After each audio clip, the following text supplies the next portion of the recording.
Everybody, it's your boy Johnny Blaze with my man Shady Blades, and this is another episode of The Dark Truth, baby. Today we have Patrick Latman. I'm gonna let a little bit of people come on before we get our special guest on the third screen. But man, Shady, let me ask you a question, my brother. How was your day? Man, my day was decent. It was kind of boring, but I mean, it was good. I got to sit around and play around with a couple things when it comes to the shirts and stuff like that. I did some research into trademarking, stuff like that. Uh, it was good though. Just Fuck kind yeah. of a relaxed, chill day. It was rainy, so it's just been kind of boring. Nice, bro. Nice. What about What about you? so Did you have a good day? hold on, I was gonna ask you a question. Oh, like I said earlier, the audio comes in weird for me. So Go with you now, dude. Woke up today, right? Fucking woke up today. And you know you're supposed to like brush your teeth for a minute, right? Well, right, today I went a little bit over that. I went 15 seconds over that. You know what I mean? Because I got some making up to do. I was in Colombia last week, and I'm like, bro, I got making up to do. You know what I mean? Brush my teeth in Colombia. So people who are like, this motherfucker didn't brush his teeth in fucking Colombia or what? No, I did brush my teeth. The thing is, like, what I'm trying to say is like today I just took that extra step to do everything. Um, Went ahead in the morning, knocked out all my jobs, went out to give a quote, knocked out car, went shopping with my wife, and dude, bought her some roses. We went on a lunch date, dude. It was awesome, man. I think it was one of those days where I was just like, man, fucking love life, dude. You know what I mean? Cut out the negativity, and get to work, and and then chill for the rest of the day. That's the awesome thing about fucking being mobile, man. It's just like you're not tied to a shop, where you're expecting walk-ins, and like I know some people depend on walk-ins and shit, but me, I'm mobile, so everything's by appointment. I right. knock out everything out in the morning, especially on Wednesdays. Wednesdays is where I I just for this show, you know what I mean? I try to schedule really light on Wednesdays. And tomorrow I gotta go do some Dow 995 and pick up some film for Friday, man. And that's gonna be my week. Saturday, of course, is gonna be like I don't know what I'm doing Saturday. I got some stuff that I'm gonna be doing to my truck, which I'm very fucking excited. I think dude. I'm very excited. Like I'm not gonna tell you guys. All right, I'm not gonna tell you guys. So, or should I tell you guys? Put in the comments, and I'll let y'all know. But I really want to tell you guys, but I don't want to tell you guys because I want to keep it a surprise. But everything's already ordered for the truck. I was gonna buy a van, but instead of buying a van, I'm different route, which I think is gonna be fucking dope. Um, I think it's gonna stand me out a lot. But you guys are gonna do, man. Okay, Gilbert asked. All right, Gilbert asked. All right, Gilbert asked. No, I'll tell you sorry, Gilbert. You're gonna have to stay towards the end of the show to find out what we're gonna do. What I'm gonna do. I don't have a truck. It's actually a Yukon. Uh, it's a 2005 Yukon. Bro, I'm telling you. Tell me now. No, man. I'm sure. I'm gonna wait to the end of the show, dude. I'm excited for the person we're about to have right now. It's one of the guys that I've looked up to. Um, it's one of the guys that actually does a lot of instructional videos, helps everybody out. He has his own group. He has his group is fucking growing. And what is it? It's the window film business or something like that. We'll let him explain what it is, and we'll go from there. You want to get him on the Shady? Oh, Yeah, I'm gonna go ahead and bring him in now. Like I said earlier, man, it's really I can't really hear y'all very well, which I'm sure everybody can hear y'all good, but it's just gonna be me kind of listening, I guess. So all right, man. Well, get in where you fit in when you hear it. What's up, Mr. right. Patrick? How What's you going doing? on, guys? Well, Mr. Patrick, I think I mispronounced your Facebook group. Is it you got a couple, don't you? I do have a few. Yes, I so my main group is Window Tinting Business. It's a spin-off from the YouTube channel. Just because when I started the YouTube channel years ago, there was no like platform for like all the followers to like talk amongst themselves. So I didn't even know window tinting groups were a thing really back then. I just made a group just because I was getting so many emails and so many comments about so many questions. Like I didn't have time to sit and answer 500 questions a day. So I was like, let me make a group, and then you all go there and then talk amongst yourselves. So yeah, so I've window tinting business, and then I started window tinting business public group. That one is just kind of anyone can join. Like window tinting business is just for professionals, but like the public group is for anyone to join, whether all levels. And then I also have window tinting classifieds. It's a Facebook group for window tinters looking for jobs, and also shops posting job availability. So that people can find work, or Hell maybe yeah. collab. And then I think those are all the groups. Yeah, Hell a yeah, couple man. Hell pages as yeah. well. That's freaking dope, man. So you started with YouTube, right? Or did you just you I did Facebook, start right? with YouTube. Yes, I did start with YouTube first. Yeah. So walk us through your little journey of being on camera, dog. I think you have that. You've been that personality in the industry. You've been like you're right there next to Black Mirror, you know. So walk us through that little journey. Like what got you into it? Absolutely. No, absolutely. That's a great question, actually. When I got into the industry, I was on the tail end of getting out of a failed business. I was in partnership with family members, and I'm very type A, and the partnerships kind of work sometimes and don't work other times. So unfortunately, the business kind of fell through. I also am like, I had cut like four lawns before that, and then like I liquidated all my assets and bought like $50,000 worth of landscaping equipment, and then moved to Alabama from Kentucky, and then just started a landscaping company. So I mean, we did really good, but like you couldn't support, like there was like three families that we were supporting. So that fell through, and then so I started looking. Everyone was getting resumes out and doing their thing, and they're like, "You need to get resumes out." I'm like, "Fuck that! I no. Let me figure out something else." Hold on, hold on, hold so on, hold on, right there. Hold on, hold on. Let me go. So, whenever you were with the lawn service, like, walk us through. Like, some of us go through this shit, like sometimes and right. stuff like that. Like, what was your? I guess you're going there now. I think I cut you off a little too early, but like, what was the reason that it wasn't? Was it because you're like age? Was it like you didn't know how to approach it, or I mean, I'm pretty sure, or did you? It wasn't the market wasn't there for landscaping. I think the market was there. I mean, we did pretty good for popping up and not doing anything. We didn't. I think we did about 100 grand that year. And that's pretty good for literally not having no marketing, and we were just doing guerrilla marketing. Peppering neighborhoods, walking neighborhoods all over the area, all over Montgomery, actually. Um, it did well. I just like I need to know like how much fuel we're spending, our routes we're going, what we're cutting per square, per yard, for whatever square yard, things of that nature. And it just became, with partnerships, business and family, or friends, it becomes very difficult to kind of like draw the line in the sand on when you're doing business and when you're doing personal stuff.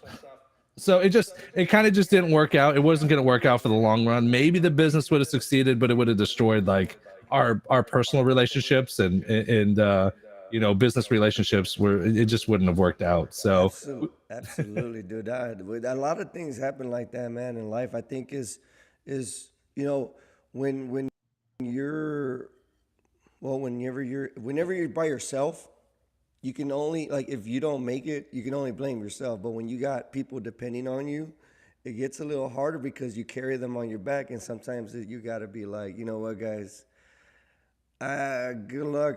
We did everything we could. Let's go eat some steak, and then we all go our different ways. I know that sounds good. I know it doesn't go like that most of the time, but I'm saying like, it happened in my family as well. You know what I mean? I've seen it on my dad's side of the family where, they're still trying. They're still trying. I give them props for that. But it's just like it had its boom. It had its point where it boomed, and then like they thought every year was gonna be like that, and then it just like slowly declined it. But they're still my dad and everybody and his family members like they're still pushing through. You know what I mean? But after all that, you go from Tennessee to was it Kentucky to Alabama or Tennessee to Alabama? From Kentucky to Alabama. Yeah. Kentucky to Alabama, and then you're just like, fuck it, I'm just gonna go east, go to Florida. What was in Florida? It was nothing at the time. So the landscaping company fell through. Everyone was getting resumes out. So I started looking at different crafts that I could do on my own. I've been a very entrepreneurial for a very young age. Plus, I don't work well with working for someone. I end up like it doesn't work out for me. So I looked into window tinting and I saw a guy named Ralph Van Pelt. He was one a young kid named Matt Blackmer. He did mustaches and he tinted windows, and I'm like, okay, these cats are doing this shit. Let's see if I can do it. So I ended up learning everything off of YouTube. No one would train me. None of the local shops would train me. They would do none of that stuff. They all said end up being a competitor. Blah blah blah blah blah. So I learned everything from YouTube. I bought a box of film and I bought tools, and then I started tinting everyone's cars that I know. I tinted probably 2 dozen cars. And then I was like, okay, I'm dog shit for a back window because I couldn't really shrink at the time, right? But like side windows, I could install side windows. I knew how to shrink. And so I went to a shop and I'm like, I'm still learning. Now, keep in mind, I had probably had 2 months under my belt, and I lied and told them I had a year and a half under my belt. But I knew I could tint a roll-up window like hands down, and they couldn't tell. So I was like, screw it. Because I tell them I don't know nothing, they're gonna pay me dog shit. And I'm like, okay, this is not gonna work out. Yeah. So Yeah. so I grinded my teeth in a sketch ass shop in Montgomery, Alabama, bro. I like so sketched that like I started wearing a 9 millimeter on my hip at all times. At all Oh times. shit. Like to this day, one of my questions before I get into a car with a client, I said, okay, all the windows work, great. Is there any guns, knives, weapons of any kind in the vehicle? If so, are they secured away? Like I ask that every single time. I've gone into the back seats of cars. I found sawed-off shotguns, AK-47s, like revolvers, like all hot, locked, and ready to rock. And I even like, because I'm a weapons guy, so I don't even think about it. Like I found an AR in the back, and I started to just strip it. Like I pulled the mag and I was racking the slide and just clearing the chamber. And there's the guy came up behind me with his hand on his gun. He's like, "Yo, what are you doing?" Like, because the shop was like one big room. Shit. Like people could see us working on it too. So Yeah. yeah, I had to deal with that. But for about 9 months, I grinded on cars 6 days a week. 5, 6, 7 cars, 8 cars a day. And after about 9 months, I was like, all right, solid. I got this fucking thing down lock. And things were going well. I got very confident. I could hit any car after about 9 months. But I had a young kid at the time. My boy was probably 3, and my youngest son was just born. And Alabama is just a very poor state. There's not much to do besides drugs and get in trouble and or work. And so like I looked at cost analysis living in Tampa, and there's Disney World is 2 hours away. You got Orlando, you got the beaches, and it was like a 2% cost of living. And I'm like, done. So we ended up moving to Florida. A week before we moved, I went down to interview for shops, and then I got a job, and then I started working at a place called Advanced Film Solutions. They're in Lutz in Florida. So I started working down there and just hit the ground running. I think right before I moved, I started the YouTube channel because Matt at the time was done. He wasn't making videos. There was a like a 3 or 4 year span where he stopped when he left his dad's business and like went on his own. And I believe he was working for Rick McIntyre for a little bit at the time. Um, so I'm like, well, Ralph Van Pelt is there. That's the only person putting out videos. So I just started shooting videos mainly because like there were so many cars and so many different things about the cars. I have a fucking horrible memory, right? So like what I wanted to do is I wanted to make these videos so that I could reference them back, really. And then they ended up Yeah. helping people. So That's fucking awesome, bro. That's fucking, bro. Let me ask you a question. When you went into go, and it's probably like for somebody who's probably watching and they haven't been, probably one of our family members, a friend, a follower, whoever, right? and they go into a work, they go work, they want to go look for a shop to work at. Like, did you bring your tools? Yeah, I brought my tools. I mean, some most of the shops will have their own tools. I mean, you can go. I mean, if you're good, you can go in there without tools because you'd be like, you bring your tools. Be like, Yeah. hell no, I brought my talent. You got tools? I just need a blade and a hard card, bro. I got you. I mean, that'd be a Bro, really if I cocky move, but yeah, you could do that. no, yeah, yeah, dude. But you know, I'm so fucking evil, bro. I'll be the guy because I'm very like when I'm working, like, dude, like when I'm working, I'm very strict, like with everybody. You know, my wife hates it. You know what I mean? But um, whenever I get, whenever I go into a workplace, you know, back then, like you said, nobody was teaching, and then when you had to do that little awkward walk towards the bay, and you're like, "What's up, man? My name's John. I'm trying out for the job," and then the other guy's just like, "All right, man, cool, whatever, right?" Yeah, like fuck, you're gonna take my job type of shit. Exactly, Like exactly. fucking winter, I'm gone. You know what I mean? So Yeah. I was Absolutely. always scared. I was always scared that they were gonna fucking give me all the fucked up tools with that was scratch film, that was fucking.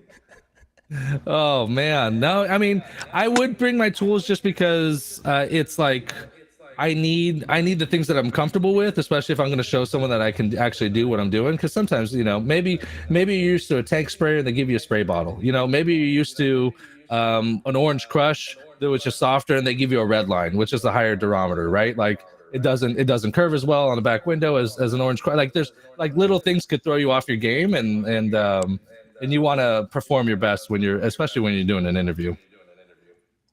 No, absolutely, dude. You know down here it was so bad. You're talking about like drugs and shit, and the first thing they would be like, "All right, you got your tools. Okay, cool. Do you do drugs? Be honest. Be honest." And I'm like, "Well, like I don't do drugs, man." And they're like, "No, come on." I'm like, "No, man, I'm good, dude. I mean, I drink beer. You know what I mean?" I, I After the second week, you're like, "Yeah, dude, fucking, you want to smoke a joint?" I think I definitely think like when I first got into the industry, my idea about window tinters was probably like two steps up above like a greasy car salesman, a used car salesman with like the comb over. You know what I mean? Like because that was like the running thing, and I think it's getting better. It's still true to some aspect, right? Like tinters will steal from you. They'll lie. I tell people, I said, do you want to succeed in the window tinting industry? I'll tell you exactly what to do. Show up on time. Don't have baby mama drama. Have a Oh working god. car. Don't steal shit. You want to do that? You can make 75 grand a year working for someone. That's done, done. But that's easier said than done for some people, unfortunately. Yeah. Yeah. No, Right. but like what I think a lot of shop owners nowadays, like I think I'm be honest with you, I think they allow a certain amount of stealing, and when I mean about stealing, I mean like, um, hey man, I guess it's more open now, and they understand the industry's evolving into something else different, and they're like, hey bro, I'm gonna take my tools. I got my cousin's car. I want a tent. I already got the film. I just need the tools and stuff. Mm-hmm. Like, can I take a Mm-hmm. heat gun? Can I take a heat gun? You know what I mean? And then, so I think shop owners now are starting to be more grateful for their installers, because I think at one point we were just saturated, you know what I mean, of installers, and then it's like I don't know what happened. Either everybody started doing something else, or everybody got out of it, or something. You know what I mean? I, So I think a big thing with that is just that, well, you can go into any shop. I mean, that's the beautiful thing about being a window tinter. Pick a state. Go. You can move there. You want to live in Nebraska with corn? You want to live in Seattle with the rain? You want to live in New York and get shot? Like whatever you want to do, you can do whatever you want to do, go wherever you want to go, right? But like, because every tint shop needs a tinter, right? And that's one of the beautiful things about our industry. Um, but then at the same time, I think a lot of shops were like, you got to get what you can, right? Like he might show up on time, he might be yeah, sober, but he's definitely stealing from you. Like there's always one of yeah, the three things that's always going to happen. Um, absolutely. but I would, that's why I came in a little bit differently, and I'll be very frank and very honest with people. It is what it is. Like when I moved to a shop, I've never worked for a shop for less than 60 grand a year. That was my first job, and I had 3 months experience, right? When I Yeah. was working, the last shop I ever worked for, I topped out about 75 grand a year, right? But like I'd go in there, I crank it out, I do good work. And so like if shops are paying out, right? Some of these shops they want to pay some cat $600 a week or something like that. And I'm like, and if you got friends, you got family, you have a social life, it's very difficult to live on like a hair thin budget, right? Why, right? If your employer was paying you top dollar and you were making 2 grand a week, like working for a shop, you don't need to still film and then go do side jobs, right? Like you're making good money, right? Just enjoy your time when you're off. Work, you grind it when you're on and enjoy it when you're off. And I think that's where the disconnect is. A lot of shop owners, like I'm not like that. I take care of my people, but like I think a lot of shop owners want to squeeze out as much profit as they can and pay them as little as they can, and they think that's okay, and it's just not, unfortunately. Yeah, and I think what happens, I think the misconception is they're not like what Cash just said. Sometimes they're not factoring that cost into their price point. You know what I mean? Because I saw a lot of people get like mad when that shit was happening when they were charging like $150 a car. You know what I mean? Nothing wrong with $150 a car if you're doing it by yourself, but if you're sharing it with your employee, then it gets a little fucking sensitive because you're like, speaking from a shop owner's point of view, right? It gets a little bit sensitive because like, hey, motherfucker, here I am, like like like sharing my fucking profit with you in some sort of way, and you're just fucking over here trying to do some more work behind my back, and you know what I mean. Once the prices started going up in shops, I believe like once we passed the $200 limit, and then the shop owner pushed back from the business and let the installer get into control the bay, make the bay his home. I think that's when shit was like, bro, I already factored that you're gonna take like fucking 4 feet of film. You know what I mean? Like Right, it's right. okay, bro. Like, like do what you Right. do what you gotta do, bro. But I need you back tomorrow. I need you to have your fucking Right, tools, and exactly. motherfucking don't ask me for a fucking raise. I'm Yeah, just gonna I say don't it. tell people it's so easy to get film now. Like you can get film pretty much Absolutely. everywhere and anything. There's no reason to steal from someone, right? Like if you're gonna do some shit on the side, you want to be weekend warrior, you want to build your own Yeah. organization, like have some ethics and have some morals and do it right, right? Just because it is what it is. But there are some shops, like you said, that like just let the tinner go in there. And I love that when you see a grinder, a shop guy that's just in there for 8 hours a day, just knocking out 5, 6, 7, 8, 9, 10 cars. That's a beautiful thing, because I can see those guys get into the zone and then just grinding out, and then the next thing you know, it's 5 o'clock. You gotta go home. Yeah, dude, that's awesome, man. And you got employees like, I mean, I used to be one of them, and dude, I'd be like, man, dude, what is it? 5 o'clock? He wants to get one more car in, and bringing that shit in because I was on commission. I didn't care, Mm. you know. Yeah, see me, I was like, I know, like I worked with another cat that had like years over me. Him and I could knock out with a plotter, taking our time. We can knock out sides, back, and a full front windshield in 45 minutes. And like that's us Yeah. taking our time. He'd go off and go have a cigarette break, come back, finish the back window, stuff like that. So um but yeah, no, it's you can grind it out, and you can definitely make a good living still, I think, within this industry. It's just, I think it's definitely better, because when I got into it, like ceramics were just popping out into the scene. Like that shop I told you about, 150 every single car, didn't matter what it was. Bigger car, like full size SUV or minivan, 180, $30 extra. That was it. Like I had to convince him to bring in ceramic, and I'm like, you can charge 300 for just this car, 350 for this full size. And he's Yep. like, no way. And then it started working. Right. So I mean, I it's a mean, crazy industry for sure. it is, man. But I feel like it's evolving into more understanding, more value. There's more family oriented, things. I think back when we started, and hold on, before I go too far, Patrick, how many years you been doing this for? I've been doing this, I believe, 9 years. This is my ninth year. Yeah. Okay, so you're around the same time. I'm like 11, right? Okay. I'm at Okay. 11 right now. And sorry if I say 11. I'd say 11 weird. That's My okay. wife always gives me that. But anyway, uh, uh, and that's what it was back then. You know what I mean? Like when I think it was like my 5th year in the industry when I was like, good, because it took me like 2 fucking years to get good. I believe it. and I believe it. I mean, yeah, I'm lucky that I have like hyper HDH or whatever it is, AC, whatever. I'm just like hyperactive, whatever. So, but like I can hyper focus on a singular thing. Like hell, I know some cats have been in the game 5 6 years. They could still barely tent. no, man, I was fucking amazed when I hit Mike Nor's shop, and he was, I think at the time he was charging like 175 when everybody was charging like 145, bro. I was like, what?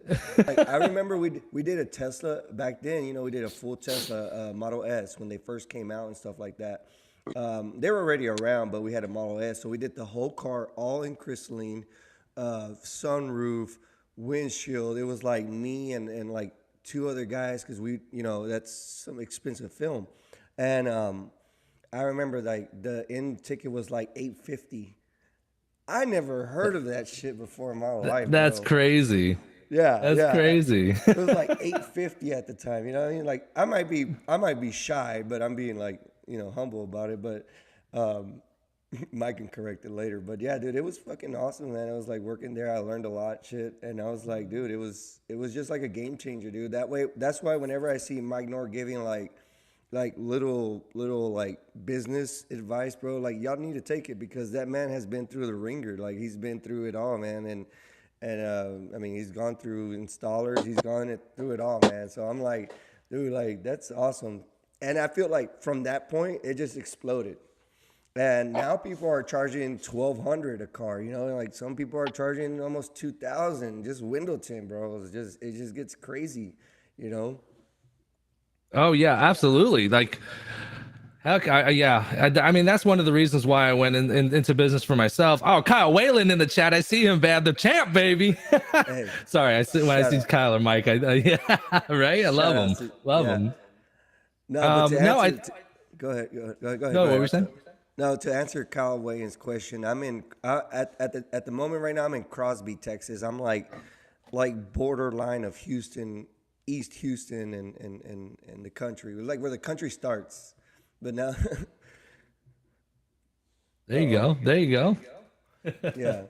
So that's where I'm at. But go ahead, Pat. I'm sorry. This show is about you, not about me, bro. No, no, no, man. We'll go back and forth. It don't matter. It don't matter at Well, all. since we're on that fucking talk, by the way, no.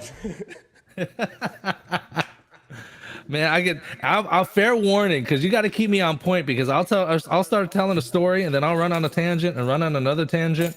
Oh, And that's then how next, we are. oh yeah, That's how okay, we are. good, Yeah, good. too.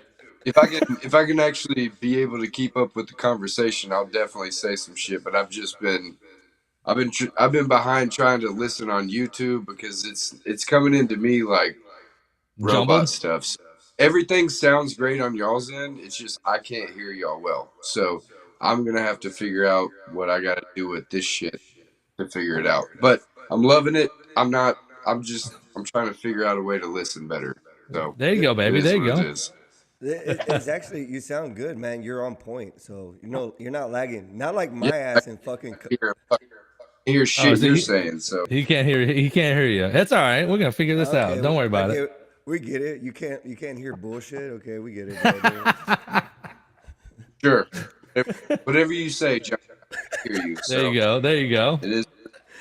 No, now you know how I felt when I was in Colombia, bro. I was so pissed, dude. I was Hey, I so had pissed. to I had the same thing happening last week with Randy. Everybody could hear both of us just fine, but I couldn't hear a fucking thing he was saying. So I mean, y'all continue. I might actually go hit a little cigarette real quick while y'all talk. So I'm gonna take myself off here and y'all ask Patrick about when he started DSP and what he did in the beginning and why. That's what I want to know.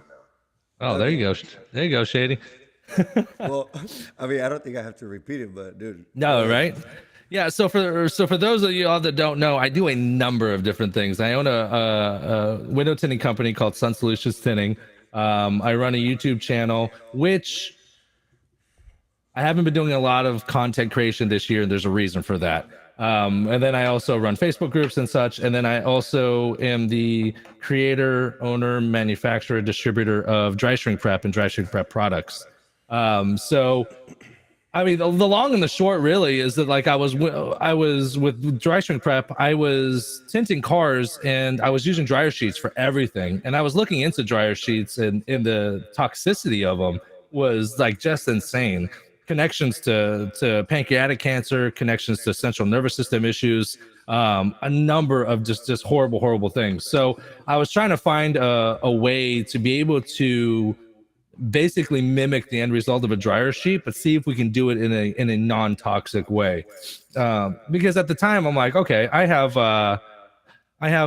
I have probably 25, 30 more years in the tint industry. And you know, if I mean, I was eating with it, I could smell it on my hands. I was probably ingesting it some way, somehow, was probably absorbing it into my skin. I didn't wear gloves. So I started like just kind of researching and seeing what I can do. And this will be fun for you. This is it's the dark truth, right? So Yeah. there's a lot of misconceptions that people believe that dry shrink prep is soap. And I never fight people. I never argue with them and things of that nature. And in fact, it's not. It's a completely different product. We borrowed processes from soap making, from candlestick making, from chapstick and lotions. And so we kind of picked and choose different processes from different industries to try to create this. I mean, it was a liquid form at one point. It was like this mushy, like gooey thing, and then we decided to land on this like solid form.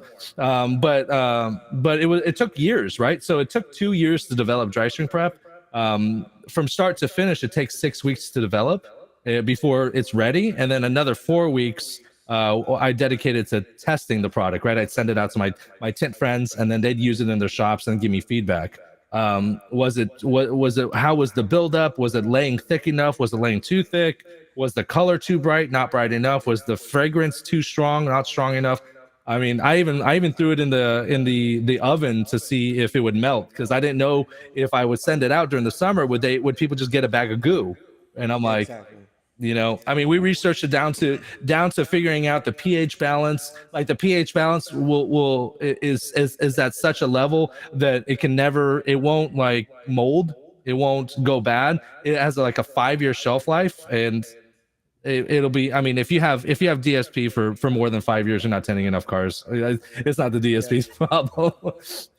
So Dude, no, that stuff never like dissolves, man. I feel like it just like never dissolves, which this is a good product, man. I used it before, I still use it to this day. I mean, I'm telling you, I've had my bag since I think was it Orlando? No, San Antonio. No, yeah, Orlando.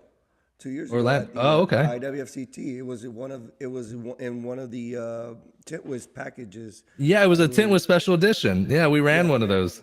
Yeah, it was like a small little bag, bro. It still has it in it. Like, I mean, I can freaking use it. You know what I mean? Well, that's see, and that was the idea of it all, right? Like, I wanted to create a product that was just well over engineered. Like, well, I used to get these applicators, these bags from like Amazon or from like China. I'd buy 1,000 at a time, and they were absolute dog shit. The quality was fucking horrible, and it just really wasn't there. So I learned how to sew.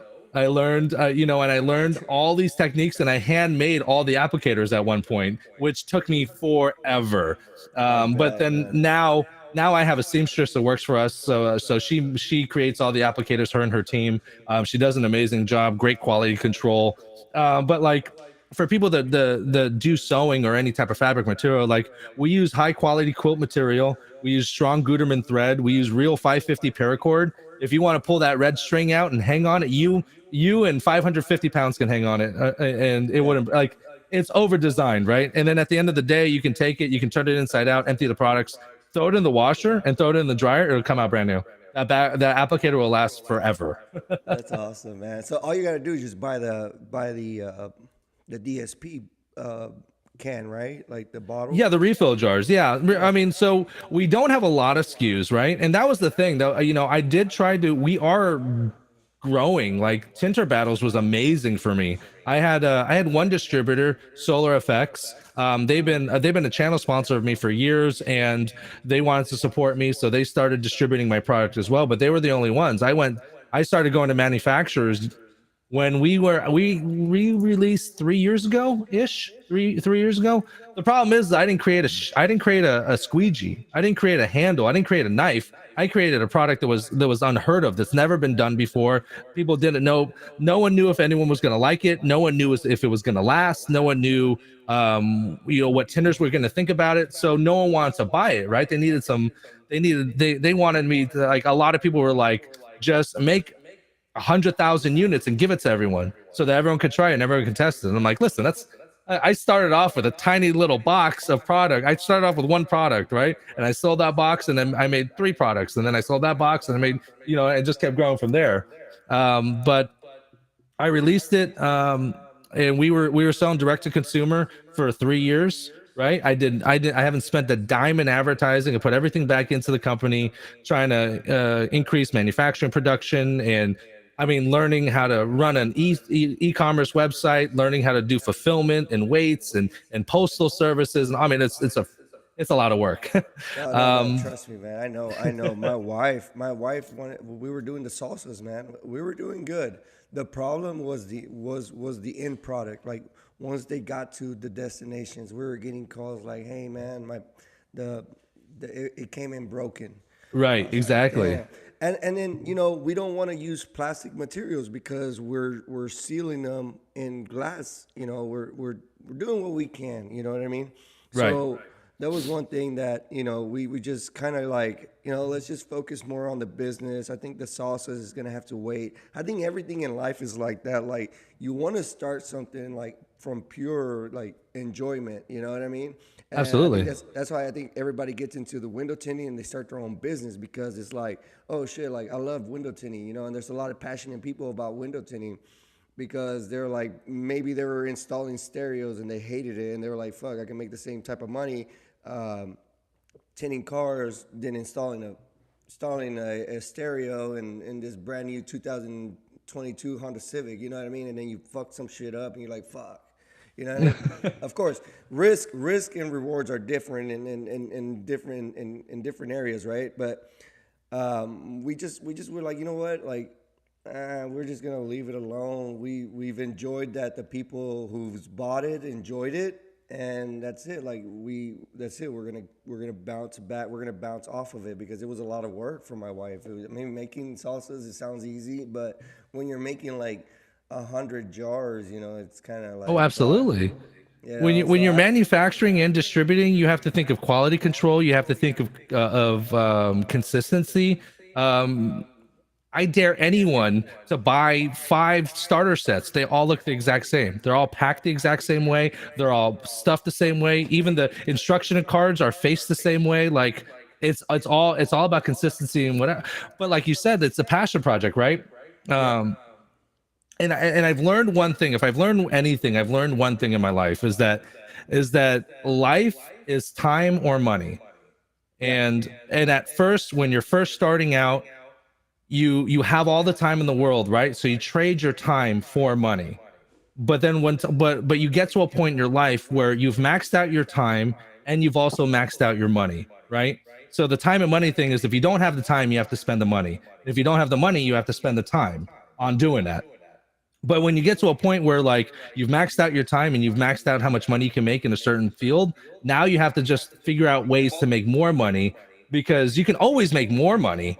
You can't extend the amount of hours in a day. There's only 24. That's it. You know what I mean? There's no more. That's it. So certain things you do have to put on the back burner, and you have to focus on things that do take care of it, because we all have bills, we all have to live, right? We all want to do certain things, and we're not martyrs, right? We're not going to die on the sword to do what we love, and at the risk of our family. We all have families, we all have houses, we have bills, mortgages, and shit like that. So that's one of the main reasons why I haven't done a lot of content creation this year, because while I love to create videos, educational videos, things of that nature, it's not as profitable as you think as you think it is. Not at all, right? I mean, I have a I can see I my that's even like my, that I do. Same thing. Like I say like I'm trying to get rich off of tanners or whatever. And it's like, no, I'm not. I'm trying to have fun and create something that I enjoy to do. And it's fun if somebody wants to get a shirt. You know what I mean? Like it's really cool to me when I see my friends like wearing a shirt that I made. And like this right here, my boy Ray made.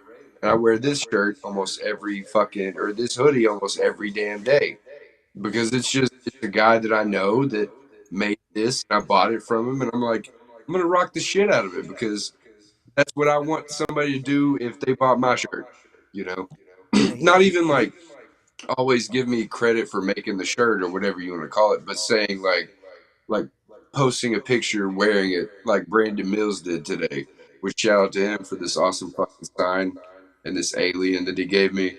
But again, like seeing the shit that comes out of doing more than you're actually expected to do, I guess, or what you think that you're supposed to do. Like you get so much love back, and the profits don't even match how much love you get back. You know what I'm saying? Like you yeah, feel so much better doing it for the people that enjoy it or the people that makes their day easier when it comes to dry prep. Uh, like it's just like it's very fulfilling. Even though you're not making a shit ton of money, it's still a really good thing to do because there's not a lot of people that do that. You know, yeah, Absolutely, absolutely. like absolutely. You're like all my projects that I do because it's never money involved, right? And some of my projects don't make a lot of money, and some of my projects do very well. It really just depends, right? But they're all based under the same premise, right? Why did I make dry shrink prep? Did I make dry shrink prep to try to be in every shop in the country and in the world? No, it just happens that it's going that direction, right? But like. I made dry shrink prep so I can have a healthy alternative to dryer sheets. So that window tinters can make their lives a little bit easier, hopefully maybe be a little healthier and be a little bit better, right? Be able to spend more time with their family and live a little longer, maybe, right? um, what happens with everything health wise, right? You go to Whole Foods or you go to Trader Joe's, you're paying quadruple prices, right? Because it's all natural, it's all organic, right? um, I didn't want to do that, right? We price point dry shrink prep the same exact price as dryer sheets. So I wasn't even telling people.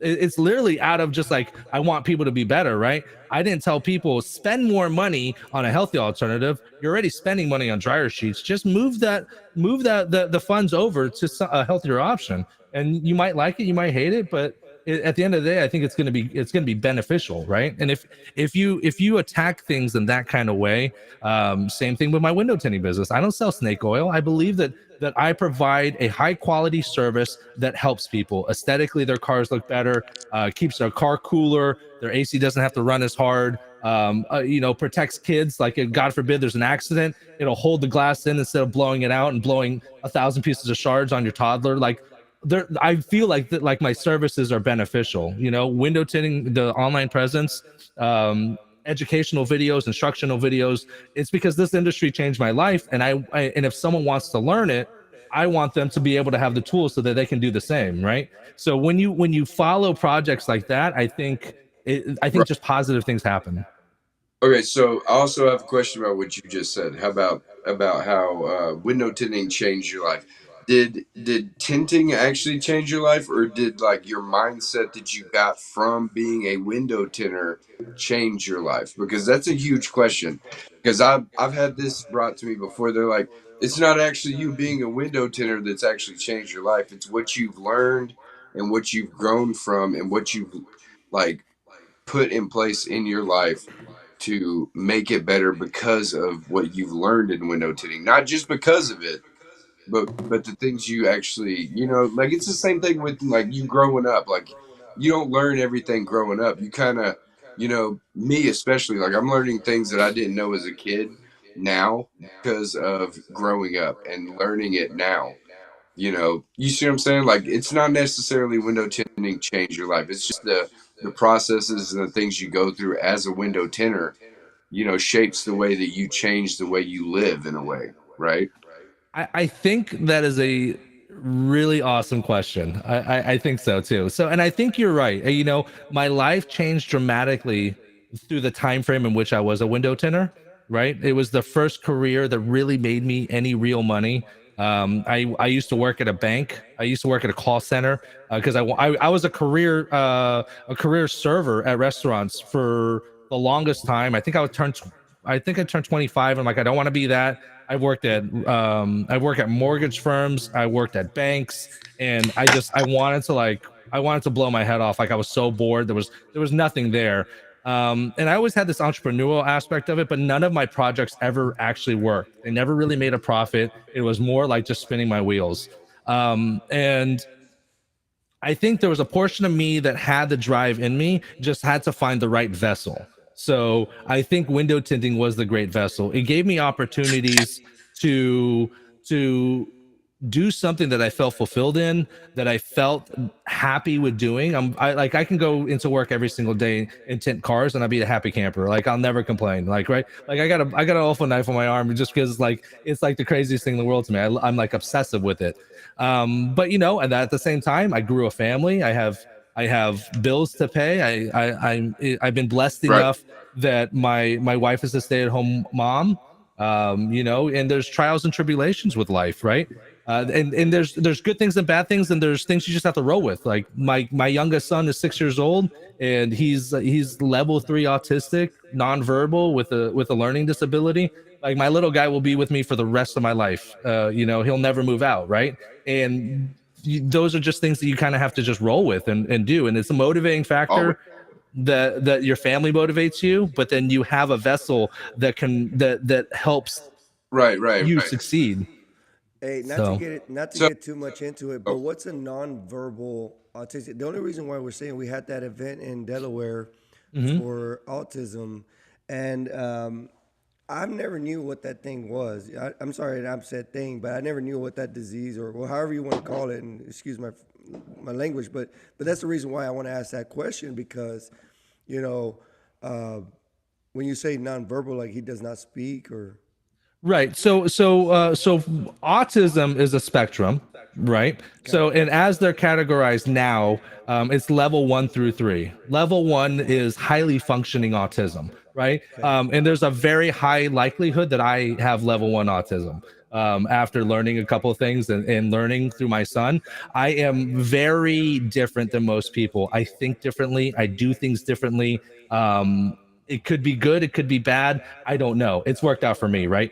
But then there's all the way to level 3, and level 3 autistic is like they'll never be self-sufficient, they'll never live on their own, they'll never do things that they're going to need to be able to live a life of themselves. Nonverbal is what it sounds. He doesn't speak. My son has a tablet, and he types what he wants with different pictures and things of that nature, so he can tell me I want to eat chicken, I want my blanket, I want to go to the bathroom, I want to go to sleep. But he can't physically tell me, but he can express it through his tablet. And then he has a learning disability. It just takes him longer to learn certain things. Like for example, he's 6 years old right now. He's still in diapers, and we're just now getting into potty training. okay. So it's a lot, right? Everything kind of happens for a reason. We daycare was extremely expensive, and I made enough money that my wife could stay home, unbeknownst to us that our son was autistic. But now my wife, she works like a dog. You know, she drops off my oldest son to school, and then my youngest son goes to therapies, and he's in therapies 50 hours a week. You know, so you know, a few days a week my wife leaves at 1 o'clock in the afternoon, and she doesn't come back from therapies until 7:30 at night. You know, because he's doing speech pathology, and he's doing all kinds of different therapies to kind of develop him so that he can hopefully like build his development and have a more functioning life. Yo, shout out to all the supporting wives, man. I know that's a little stressful, man. I know I got 6 kids of my own, and you know it's hard. And thank God that my wife has been able to stay home as well for what I do. Just put stickers on glass, man. You know, so That's what I say. yeah. So I'm just saying, man, like, nah, that's, dude, thank you for sharing that, man. It's because, you know, sometimes we hear the word autistic and sometimes we take it serious, sometimes we don't, you know, being Hispanic, you know, it's like, I think we're all autistic and, on my end, because Shady's always correcting my reading and the way I say things. Even my wife, she tells me that. You know what I mean? I mean, So yeah, man. Oh, Thank you for sharing that. But I think what happens is stress creates grind. You know, if you're willing to if you're willing to adapt and survive in the situation that you're in and not cry about it, that's cutting out the negativity. You know what I mean? So, dude, I fucking love that, dude. All right, well, Patrick, let me ask you a question, man. We're 5 minutes away from closing the show, I believe. okay. Or All right, hit me with it. all right, where is your place to go eat at, bro? When you're doing, consultations, flat glass, like what do you like to go? What is your number one spot, bro? Where you at? You go get you're hungry because you don't want to go on a consult on an empty stomach because when you go on a consult on an empty stomach, you want to close that motherfucker so fast. Oh yeah, oh yeah. So my go-to is usually Chipotle or Panera. I try to go for healthier options just because I just like to eat. If I end up eating burgers and tacos and other stuff like that, I end up getting fat. And I'm like, when you're almost 40, you eat a French fry and you bloat like hell, And I'm trying to stay healthy, so That's usually awesome, a man. healthy option. That's awesome, dude. Yeah, that's I eat I eat whatever's in front of me, bro. And that's the problem. Um, I go hey, ahead and I'm on get the that first. seafood. I see it, I eat it. Oh man, my wife got pregnant the first time she got pregnant, and like the sympathy weight, I blew up. I call it my fat pat phase. If you all look at some of my older videos, I was a solid 240, solid. I mean, I was going to restaurants and ordering two entrees and eating them and eating everyone else's leftovers. Like, it was probably one of the happiest times of my life because I just didn't give a shit and I ate everything. But like it just didn't. I just wasn't healthy. So I ended up a few years back. I ended up eating a little cleaner, working out more. I dropped 50 pounds, and I just trying to live the good life because I can't. I don't want to die of a heart Right, attack or something. man. uh, Go ahead, Man, Shady. that's a real because like when my wife got pregnant both times, dude, I was always munching to be like, hey, you don't need all this food. I'm gonna eat it. You don't worry about it. I got this. Like don't worry about putting a couple of the food in. Oh man, Like you ain't gotta put and that was the no problem. no I think I containers. think Put it in the fridge. I'm just gonna Exactly. I would, when see, and that's how I know my wife loves me. When my wife met me, I was making $800 a month. I was working two jobs. It was 2010 at the time. I had a 95 Toyota Camry with payments. Like, I'm like, I was rough, bro, rough. So, like, I never threw food away. I was the king of doggy bags. I'm like, because I didn't have much money. So, I'm like, you don't waste nothing, right? And then, like, Yeah. you take that same mentality and you actually start making money. And it's like, you just start getting fat because you're you just didn't know when your next meal was at some points. Patrick, let me ask you another question. What is something that nobody knows about you, bro? Like just like something that you like a hobby or something that nobody knows about you, bro. Like that would be interesting. You know what I mean? Oh Like man, there's so just many things. people be like, no, Oh man, I don't know. That's a good one. I love building Legos. Oh, there we go. Here's one. I grew up when was since I was in the eighth grade until I was a senior in high school. I grew up surfing, almost like dawn patrol style. Like I'd be up at 4:30 and we hit the water by the time the sun come up. I mean, so bad that like we'd be surfing in the morning and we'd go to school and ditch our boards and like in a van and then just like change into our school clothes and then go to school. So like after I left California and moved into the Midwest, it was like a real heartbreaker because I'm a water guy. So I started getting into like wakeboarding and like cable line boarding just so I can be part of the water. But yeah, I was just like a surf hound before. that's fucking awesome. How old were you, dog? I was in the eighth grade, so 12 or something like that. I was skateboarding when I was skateboarding in my neighborhood, and there was this total surfer guy. He had nothing but surfboards and other things in his garage, and he gave me this old like this old straight nose 20. Like it was so sick. It was a Maverick board, so it was like a big wave board for like 30-foot waves, right? Yeah. Most surfboards like they pitch at the front, right? But like my surfboard was straight, so it would, if you didn't hit it right, if you didn't keep your nose up, it would just, they'd call it purling, where like the board would just go straight into the water, and you just get churned up in the wave, bro. It was it was I don't know bad. none of that terminology, but I'm like, Yeah. Oh man, water's amazing. You just it's like my life, right? You just kind of go with the flow. Paddle as hard as you can, try to ride the wave as best as you can, and try not to get churned up in the water and in the wake when you bail. So and then you just get up and do it all over again. So for all the That's people who so fun. follow you, most of them know that you're from California, right? Absolutely, Los Angeles, diehard Dodger fan all day. Oh shit! Hold on, I got something for you. What you got, brother? What you got? Oh, where's that? Stop that. Please don't show me. Please don't show me that, Houston. Don't show me that, Houston. The trash can smashing, cheating asses. Like, don't even get me started with that, bro. And they took it away from the Dodgers, bro. Oh man. You know what's funny? My parents moved to Houston. And I grew up in Chavez Ravine, 710 during the weekdays at Dodger Stadium. That we watched games all the time there. And then like my parents moved to Houston, and they're like, "Oh, the Houston won the World Series," and all of a sudden they're Houston fans. I'm like, no, they're not. I'm like what happened to LA? You guys are such traitors. It's all right, man.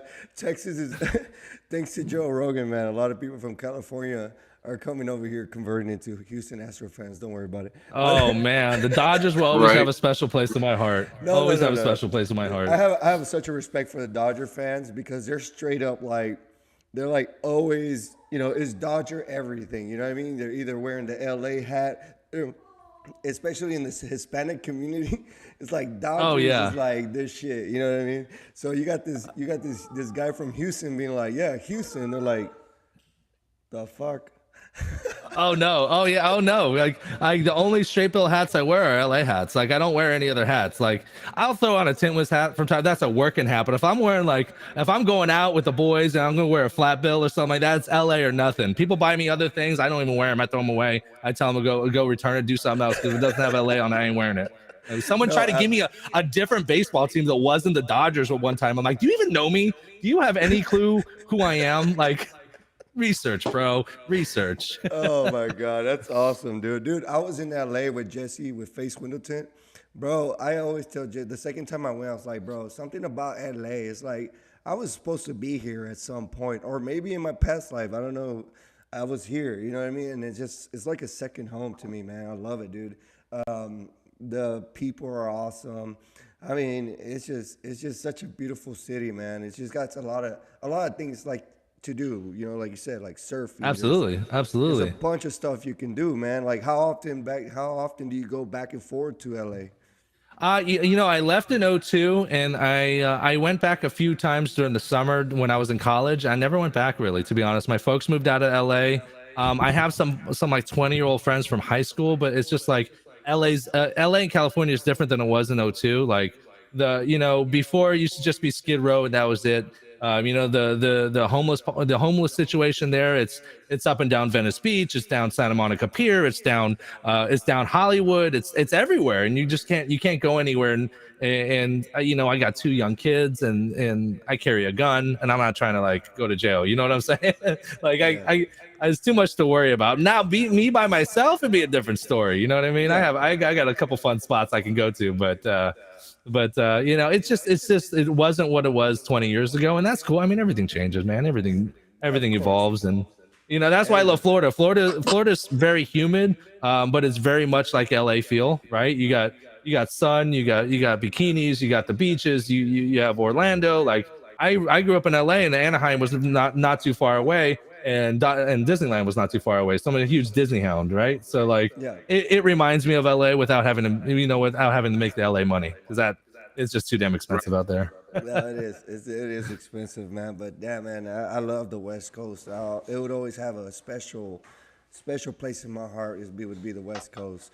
I wish they opened up a damn In-N-Out over here, please. Lord Almighty, a Jack in the Box. I kill for a Jack in the Box, bro. You don't have a Jack in the Box over there? No, it's Florida. We got no Jack in the Box, bro. What? Bro, It's like you know what? A crazy thing. I went to high school from '98 to 2002, and in '98 you can get two tacos from Taco Bell for $1, right? for $1. Yeah, that was You go our. to That Taco was Bell like today. You know how much those two tacos are? It's still a fucking dollar. What the fuck? How is 20 years of inflation not hit Taco Bell's tacos? fucking. It's I'll got tell you horse what. meat. And, I'll tell you what it is. Those fucking commercials are always fucking awesome, bro. That's fucking marketing, oh and man. like that's fucking badass, dude. Their hustle is so awesome. Taco Bell and Jack in the Box will always be like the motherfuckers who always come out and show out. You know what I mean? Oh, So, absolutely. You ever mess with Del Taco? I never mess with Del Taco. There's nah, some. it's not the No one messes same. with Del Taco. It's not the same. It's like It if ain't, the bro. line if the line is too long at Taco Bell, you might want to like venture off and try it. And I don't think you'll ever go back. I don't know why they're still around, but hey, they're around for a reason. But Right? Love me Right? some Taco. dude, Taco Oh Bell is man. badass. Well, Patrick, we're at our 1 hour mark, and this is where we give we have a tradition here on the Dark Truth podcast, and we say, share us a little bit of advice that you would give to your son, or you were like, well, yeah, give it to your son, something like you would want to leave a staple in someone's life. This is your chance to say it. Absolutely. Oh man, you kind of put me on Good the spot stuff. right there, right? You know, there's a lot of bad things in life, and there's ways to look at life. And if you only look at the bad, life will be fucking miserable. But there's always silver linings to everything, right? Stay positive, be a good person, and good things will happen. The vibe you send out is the vibe you get back tenfold. You know what I mean? And if you eliminate the option to fail and quit, then success is inevitable. At that point, it's just a matter of time. When, not if. It's fucking awesome, bro. I Fucking hope that was good awesome. enough. Was that No, good? That was dude. right off the top of the Yeah, dome, baby. like I'm holding back a tear right now. Like that's fucking cutting out the negativity, bro. Like that's That's it, what it baby. is. That's it. Fucking love it, dude. Well, Love. man, Patrick, it was a fucking honor. It was a fucking blast. I think we got more. Who You're such a good time. Every time I hang around with you, the first time I hang around with you was fucking awesome. I mean, this guys, whoever's watching, this is Patrick, dog. Like this is the, you know what I mean? It's not showing you how to tint a window, not showing you how to open up an LLC. Like this is, I love this shit. Like this is you, man. Not Uh, not to cut you off, dude, but when his son told me not to cuss at Tinder battles, I fucking died laughing, bro. I was My, like, oh my bad. Lord. oh man, I was my like, son does that. Like, I'll curse and he'll be like, dude, language. like, bro. Patrick goes, hey, you don't tell him what he can say. He's an adult, and I was like, bet, appreciate that. Yeah, my boy, he doesn't like cursing. And I'm like, because I tell my boy, I'm like, Daddy has says certain words that you're not supposed to say, but that doesn't mean people can't say Yeah, it. And I'm like, there's a time and a place and things to do, and you don't give people manners or teach people manners, and you mind yourself and you don't curse. yeah, And when you're old enough, you can do that. yeah, absolutely, dude. We love yeah. it. We love it, I man. mean, that's awesome, though. That is. That's He's funny because that's totally something he would do. that Well, was great. Shady, you want to close us out? You got anything to say? Do what? You have Sorry, any, you want to I'm close trying. it? You want to close? Go ahead. No, you want to close us out? You want to close us out? That's been another episode of Dark Truth. I'm Shady J. This is Johnny Blades up here. And we got Patrick Latman. Thank you, Patrick, for coming on the show, man. We really enjoyed you having a time to just talk, man. That's what this is about, man. Just we call this like our Wednesday therapy session. So we're able to just chit chat bullshit. Even though I couldn't really hear y'all as well as I'd like to, I really loved it because I had the headphones and I could hear it a little delayed, but whatever. But I'll figure that out. And but dude, thank you for coming on. We're gonna have to have you on again at this point. Yeah, But absolutely. dude, this has been another episode Dark Truth with Johnny Blades, Shay J, Patrick Latman.